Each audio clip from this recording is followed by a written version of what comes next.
Umid aka menga ko'p pul bering, bitta zo'r dietok marafon boshlayotgan ekan, o'shanga qo'shilib oling. Ha, o'tgan safar ko'rdik, juda ozib ketdingiz. Ko'rinmay qoldingiz, sizni ko'rib skelet deb o'yladik. Kesat men o'zman bilardim kefiriyat faqat qatuv yeb ozishi. Hech narsa yemagandan keyin ozadi odam. Bekor pul to'lanma. Uni qo'yavering, siz zalga ham chiqdingiz, nima bo'ldi zal? Ha? Zalga chiqdim-ku, dushanba ham chiqdim, seshanba ham chiqdim, chorshanba ham chiqdim, payshanba ham chiqdim, juma ham chiqdim. Ha, nima rezultat bo'lmadi? Lekin men bilaman senga nima kerakligini. Senga issiq ovqat bo'lsa, yesang ham semirmasang, naborat ozib ketsin ha. Qaniydi? Unaqasi yo'q-de. Sal farosat ishlatsa bor. Mana Instagramda sog'lom taom degan profil bor. Shundan 5 mahal ovqat zakaz qilsang bo'ladi.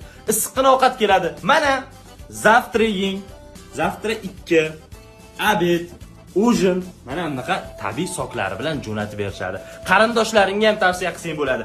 Ham yeysan, qorning to'yadi, ham oziysan, sog'lom bo'lasan, organizming ideal bo'ladi. Tushundingmi? Shuncha ovqatni bitta o'zim yeymanmi? Ha, sen nafsingga o'tishsin ha.